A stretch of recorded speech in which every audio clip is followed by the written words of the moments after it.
Have you ever gone through an audiobook and then afterwards you thought it was so useful, but after a few months you realized you didn't take action on anything you learned in that long book that you went through? Well, it's happened to me, and that's why today's podcast episode is on a few key principles I learned from rereading How to Win Friends and Influence People and how we're going to take action on that. This is one of those books that is constantly recommended by people of various disciplines, from making money to success with social skills and whatnot. And yet, I have gone through this book probably at least 3 times, maybe more, 4 or 5. And usually, I forget what I heard in the book. I don't take action. I know some of the central themes and principles, but anything else I can't remember.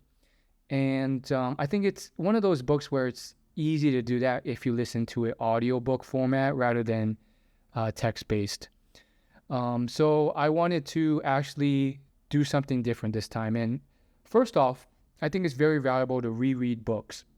Many people read it once, they think they're done, but they forget like 90% of the book. Then that means you haven't really read it. So go back, reread it, take notes, and try out the text-based version this time, or actually just take some notes on what you learned, and so you can take action on it. And so I'm kind of doing this with this podcast version. We're going to just cover some of the central themes in the first probably 20% of the book and how I plan on taking action. And I believe through this method, I should be able to get a lot more results and action from the book. This time I have a clear understanding of some of the main principles because I paid much more attention this time. I think before I knew some of the main ideas, like people really care about your name and don't criticize, but I think we could go a bit more in depth than that this time. Now, some people will be like, oh, that's an old book. I only read new books. The new books are the good ones. And they may not say that explicitly, but especially with young men, they have that belief. But the fact of the matter is, new books aren't better. They're just new. In fact, they may be worse because some author decided to just write something new, even though there's so many books already out there, to make money. It's a money grab. And so, I mean, you can see this with TV and movies. A lot of new movies that are coming out are just terrible. And some people are drawn to the fact that they're new, but you have to sift through the junk oftentimes. And so if something stood the test of time, that means it's been proven, it's timeless, it's universal. And this is one of those books that is that way. And the fact of the matter is, humans do not change that much.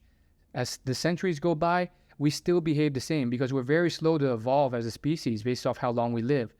Hence, as Warren Buffett says, even though technology is going to get much different very quickly, humans will still make stupid decisions because of human nature. And so that's something where there's opportunities. So plus, I don't think the book is really that old. I mean, this time going through it, I picked up a reference to Stevie Wonder, who is still very relevant and alive today. So there's definitely a lot, stuff in the book that's referencing people that are still alive or had influence. Warren Buffett actually took a Dale Carnegie course, and it's one of the few certificates he still has framed in his office.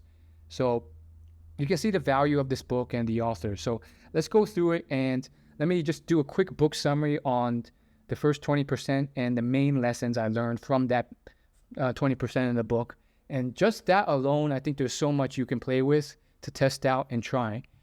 So the book starts by kind of going over his credibility, about how he's kind of trained and helped many people, but more so than that, how he realized at the time of writing the book, there was no book on this type of topic in existence. So he felt that he needed to go out and write the book, which is really interesting. I mean, back a few decades, there was just a lot less content out there. So there wasn't even the access to a how-to book like this. So he decided to break that mold by writing A to Z book on this topic.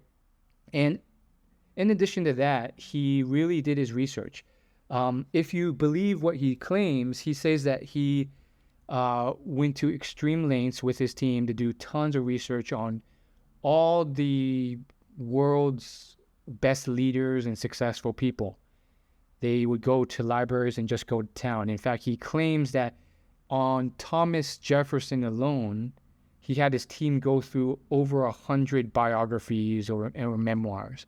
First off, I don't even know if that many exist, but this is something that I'll suspend skepticism on. Although I am a skeptic at some instances, I mean, this book is the most credited, most highly reviewed, one of the most sold books in its category. People still recommend it to it this day.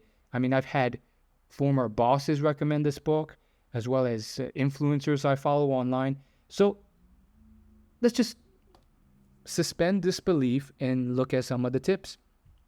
So the first tip that I really saw him focus and beat to death in the book is how people don't like criticism. They do not like it when you criticize them or tell them what they did wrong. And there's a lot of examples in the book to prove this point. And this is one of the biggest things I took away from the book. And yet I think in terms of action steps, I never really went too far with it. I used it, but it was always kind of a thought in the back of my mind that I would use in rare instances, usually with communication with team members at my full-time job. So how does it usually come up for me, and what can I use it more for in the future? Well, usually for me, it comes up in the form of, someone did something wrong, or they messed up, or they could have done better in work because I work with them, or because I ran into them in my personal life. Like maybe it's the store clerk at CVS who is being just terrible at her job and trying to multitask too many things, and not listening to you, or someone at work who didn't lead a project team well and was all over the place and came unprepared. Part of me is like, I want to give this person feedback because that's how they'll improve. But sometimes that's when the principles in this book kind of come into play. I'm like, they're not going to like that feedback. They're going to take it as criticism. They're going to be defensive. Their ego is going to feel attacked, and they're going to push it off, and they're going to like me less after I give it. So then what's the middle ground? I mean, without feedback, how can we grow as an organization and a team? And I think feedback's important. I think what I've learned so far, at least, and feel free to share your thoughts with the community if you think differently and have results to back it up.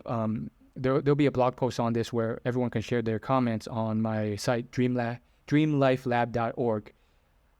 But my interpretation is that you have to frame feedback appropriately. Usually give it in private so they're not embarrassed, and frame it in the positive. Don't dwell on it too much. I've listened to some podcasts on how to manage better, and one of their tips is just to give it and then don't dwell on it or ramble about it. Just say, hey, you did this wrong. Don't even say you did something wrong. Just say, hey, you did X. Can you do Y next time? Because it will lead to a better result because of Z. And then move on. Don't turn it into a 5 or 10 minute spiel. Just give it and then move on. That way you're not making it into a big deal. You're still delivering something constructive and so forth. Now, I think the book gives another bent to this. The book is more focused on how criticism can it really just rouse people up and to never criticize, and like they really don't take it well. The book gives a lot of real life examples from the author's life, or historical examples of criticism. I think the one that sticks out is this basically corporate example of this successful leader, and then one of his corporate subordinates. And the long story short of it is uh, they went back and forth for a while and they botched their work. And I think he ultimately got terminated and it was a huge mess. But when interviewed afterwards, this subordinate would tell the public, I don't think I could have done anything differently, even though he had been given a lot of criticism or feedback to improve. And the point of it is that people don't like criticism. And in their eyes, in their perspective, they just feel like, hey, maybe it's ego or maybe it's something else, but they're just like, hey, I did the best possible. It's not my fault. I don't think I couldn't have done anything better. That person's a dick for criticizing me. It's one of those terrible things about human nature because they're letting ego get in their way of feedback that can improve their performance. Like if you're a salesman and you're doing something wrong, you should see it as a gift when someone says, hey, don't do that, and you'll get more sales. But some people are just too fragile and their ego is in the way, and guess what happens? They block feedback, they never grow. But the book doesn't cover that or complain about it like I do. It just states the fact that people don't like criticism, and it moves on from there. And I think it segues nicely into, I guess, the next principle, which is arguably how he recommends dealing with feedback, though it may just be another principle in the book, which is basically be lavish in your praise and approbation, and then stingy with your criticism, and do your criticism in private, but be very public and abundant with your praise. Now, this is one where the book emphasizes how it may seem obvious, it may seem common sense, but most people do not do this. In fact, most people, their default is to do the opposite, which is they do nothing when someone does something right. And then when someone does something wrong or rubs them in the wrong way, they go off about their criticism. And being Asian American, I can quickly say that this highly relates to the Asian American immigrant parent culture. At least immigrant parents in the USA, probably Canada too, they get this these stereotypical Asian attributes where, you know, you do something amazing, you get straight A's, you win the soccer tournament, you win the piano competition. I've been there for a lot of those examples, and their praise is very short. Like maybe they'll give you like a high five, a hug, probably not a hug. Maybe they'll take you out to McDonald's, and that's the award. Or maybe there's no award, and you're like, I spent a whole year preparing for this piano competition, and that's what I get from it. And then if you do something wrong, you rub them the wrong way on a day-to-day, oh, they'll go off in their criticism. And now I'm realizing maybe it's less to do with Asian culture as it has to do with human nature. Because Dale Carnegie is saying that's most people's defaults. And once again, I don't want to, just as a side note, I also don't want to stereotype Asian parents or Asian immigrants either, because there's still a variance amongst that. I think for my dad, he would sometimes dangle rewards like a remote control car or something, but then he would forget to deliver it or return it. But that's a story for another day. But the point being, not all Asian parents are the same. Some are more lavish with their praise, some are not. But I'm just saying, generally speaking, that's how it is. So how do you bring that all together, and how do you turn that into an action step? I think one thing is intentionality. So I think the next thing I'm going to do is probably starting now for the next week, I'll probably be going out in the evenings just to the gym, go on hikes. Maybe I'll do a fitness class. And on occasion, I will interact with someone. So in those instances, I will actively look for ways of being very honest and abundant with my praise to that person and others if I see an opportunity. But with any types of criticism, condemnation, or complaining, I'll keep that to a minimum. I think that definitely comes up like not often, but for example, I was recently taking a wrestling slash jujitsu class, and guess what? Like, I noticed the guy I was wrestling with, he kept doing something wrong, and so I was just like, "Don't do that anymore. Don't do that." I didn't know how to respond about it, but looking back, maybe I could have been more positive with how I framed the feedback or kept that to a minimum. I mean, I only said it like once or twice, so I was already kind of keeping it to a minimum, but maybe I could have been more abundant with my praise because this guy was really friendly to me. I was new to the class, so he was welcoming, he was friendly, he was supportive. He wasn't too rough or brutal to me like some other studios have been. So I could have been more abundantly clear how thankful I was for that, but I wasn't. I don't know why, just because I felt in the moment that it was too much. But having just read that book, I think that's my action step. Feel free to take some action steps yourself so you actually move and learn something from this.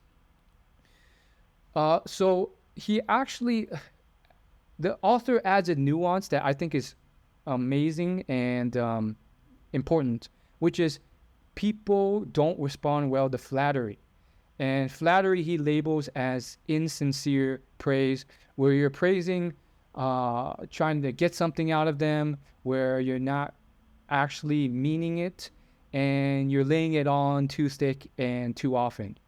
And so he stresses there's an important distinction, which is sincere appreciation versus insincere flattery. And so he recommends not going overboard and going into flattery. So I think that's an important point that you should realize. You should not be trying to seek out fake compliments to praise that person because that will backfire. People will sniff it out. Small thing, but worth emphasizing. So what's the next big thing that I learned from the book? I think another big one is there's a whole passage around the lines of all these people who have gone insane and their anecdotes. Sometimes they're people the author knew or just stories he's heard in his life. But he tells these stories about people who basically go insane even though they are mentally, physically healthy. And the mystery is, why do they go insane if it wasn't a malfunction of the brain after a dissection is done and they find nothing wrong with the brain? Well, he claims that his theory is that people can't get what they want in the real world, so they go insane to get the thing that they've been striving towards but could never get. So one rather sad example is a woman who always wanted kids, never could get kids because of certain life events. And so she went insane, and every day she would in an upbeat manner tell her caretaker, "You won't believe what just happened last night. I had another baby," which was all in her head, but she was able to kind of live her fantasy that she couldn't achieve in the real world. Sad, but I wouldn't be surprised if that actually happens. It sucks, but the caretaker, when interviewed, actually says if she could make this woman sane again, she wouldn't, because she's a lot happier in her fantasy world. And so that's a rather sad takeaway too. It actually reminds me of this Chinese wuxia book, which has been adapted many times to television. It's kind of like Game of Thrones, but Chinese, and came before Game of Thrones. But there's the ending to like one of the final seasons of that show was this one where basically one of the princes who was like in line to become king, he spent like all these seasons doing all this trickery to try and become king. He failed. He ends up going insane and going homeless and like playing with these kids and telling the kids, I'm the king, because he couldn't achieve it in real life. So rather sad, but I mean, that stuff does happen even on the other side of the globe. And so the point of these stories that Dale Carnegie brings up is that people tend to kind of become they concoct these fantasies around themselves if they can't get what they want, and they're they crave this certain amount of appreciation, fulfillment, and so forth. And if they can't get it, it causes issues in their life. So I think it's worth noting, and I don't know exactly how I will use that specifically, but maybe we can turn that into an action item before the end of this podcast. So far we've learned, don't criticize and condemn. If you do, try and frame it better. Be lavish in your praise, but do it in a sincere way. And then probably the third and most important thing that I learned, I don't know about those most important. These are all important. But another central principle, maybe the last principle that I'll cover in this episode of the podcast is maybe the one secret to succeeding in life is seeing things from the other person's perspective. Now, in the modern day, I think Gary Vaynerchuk is one of many people on social media who is touting the same skill set, just labeled differently. He calls it empathy, but the book goes into many passages discussing situations where people were able to be empathetic and frame things they wanted in ways that the other people cared about, and got what they wanted. And he says, once again, this is something that most people, because of human nature, don't do. Instead, they just are selfish and they focus on what they want. But the issue is, no one cares what you want. Everyone else cares what they want themselves. So if you go up to someone and you're like, hey, I want this from you, why would they respond in a positive way?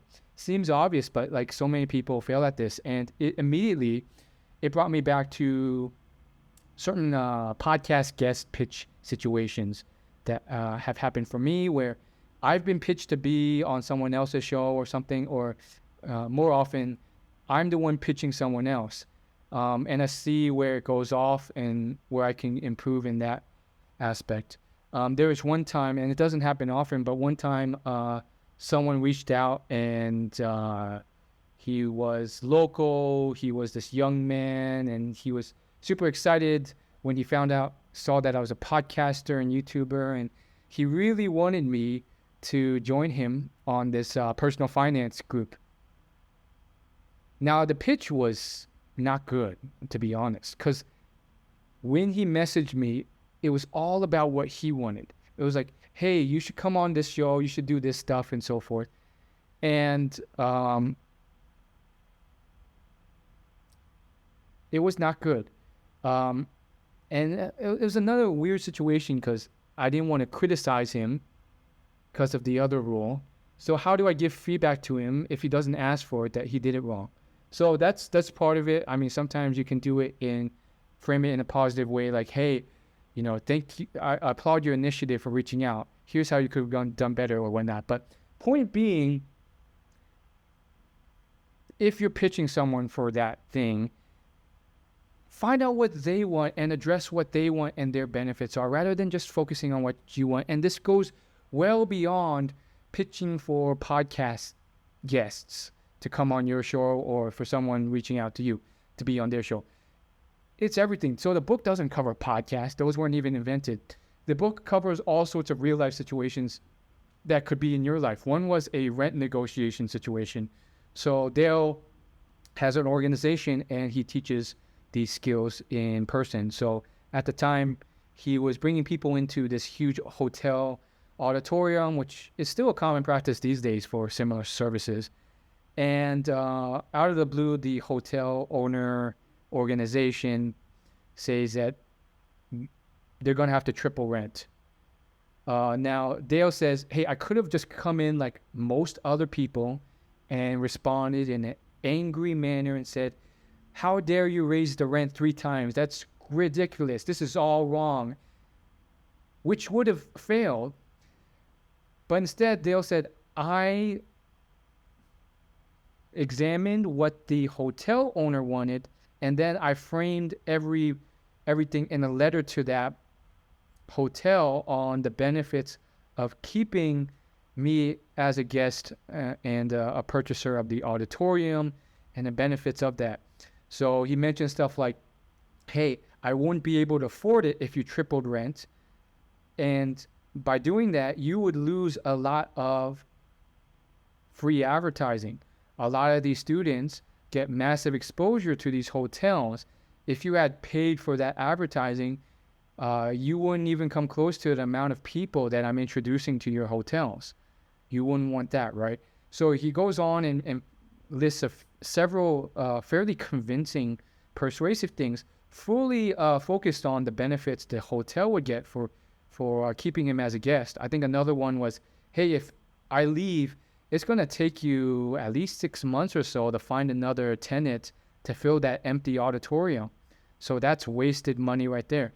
So he does all this, and the hotel org comes back and says, we'll just increase rent by 50% rather than 3 times. So that was a major reduction thanks to just a simple letter that was framed in the right perspective. So there's a lot of other examples, real life examples in the book like that, but I think it is so important. I think another quote mentioned in the book by, I believe it was Henry Ford, was, if there's one secret in life, it is seeing things from the other person's perspective. So that whole skill set of empathy, I think, is once again not utilized as much as it should be, and hence that's why many people still struggle with it or suck at it and don't really navigate life as well. Now, I haven't gotten to some of the other principles that are mentioned in the book yet, but I will as I continue to read it. I know one that's coming up is that people really like hearing their name, so remember their name and use it often. That's something that I still am not good at, but I'm getting slightly better at it just because of how important it is. I've tried memory tricks, but frankly, I think it may just come down to really wanting to memorize their name, remembering to do so, or just writing it down. I think the latter option may just be the best one. Pull out your phone, write it down once you first hear it. So I just want to wrap up with some of the principles covered, some of the action steps, and then maybe some more minor lessons learned. And then I'm hoping you actually take something from this and take action on it as well, because you've heard my story. Just absorbing the info is not enough. So don't criticize, condemn, or complain. Give honest, sincere appreciation. Don't give insincere flattery. Look at things through the other person's perspective so you can appeal to their benefits, not just what you want, because people don't care what you want.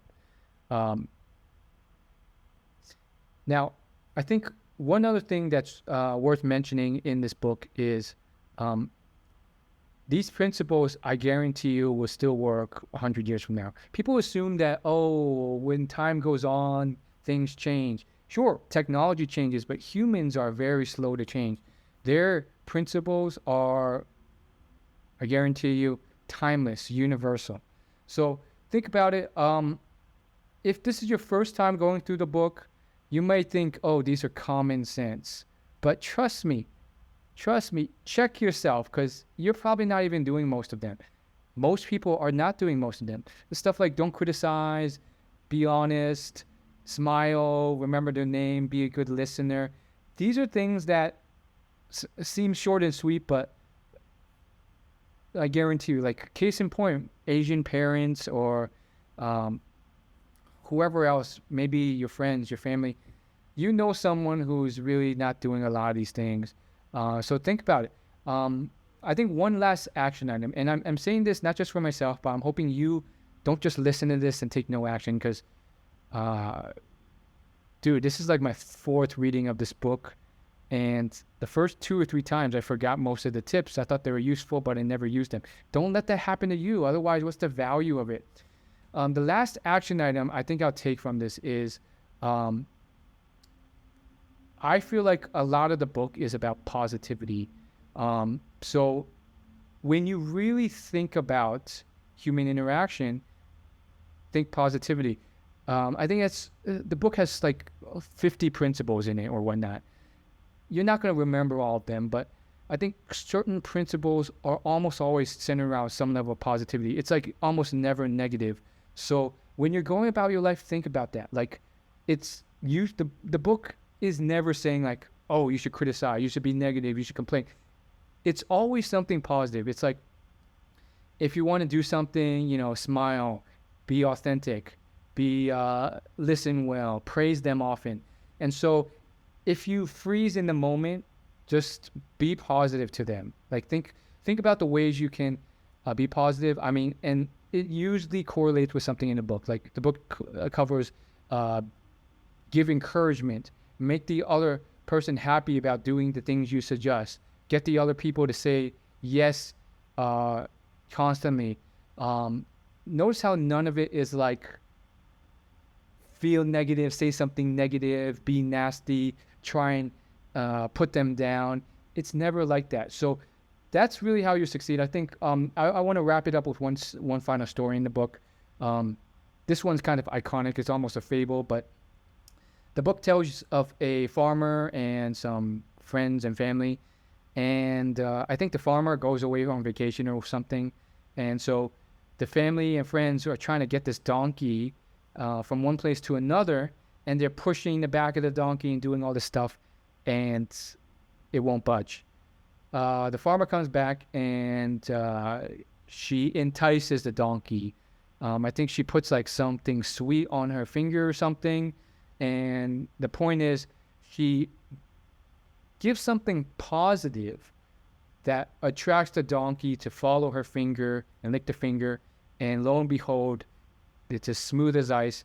The donkey moves to where they want the donkey. And so I think same thing for most of the principles in this book. It's not about, I think the phrase is it's better to use honey than get stung by the bee or something like that. I'm probably butchering that quote, but the point is, if you're thinking about, man, something is just not working with this social interaction. For example, I've been in situations where, for whatever reason, I'm grading with this coworker and it's not working well, and maybe our communication styles aren't matching. Go back to this book and realize that whole idea of positivity over negativity. It's easier to catch bees with honey, and whatnot. So rather than criticize or condemn and say, you're not doing this right, or you messed up, or I'm not liking this, or being negative in any way, see if you can reframe it in some positive way with praise, encouragement, listening, smiling, being genuinely interested and happy rather than scowling, angry, yelling at that person. And probably, I mean, it's a broad stroke, but probably it's closer to home with this book. So that's my final takeaway, and I'll see you in the next episode. Let me know what you want to hear next. Follow me, comment, reach out at my site, dreamlifelab.org, where we help you get further and further closer to your dream life that you've dreamed of through improving your performance, career, health, happiness, and success. So check it out. Let me know if you want me to do another episode like this where I go into more things as I get further along in this book, or if you want me to move on to another topic. Thanks for listening. See you later.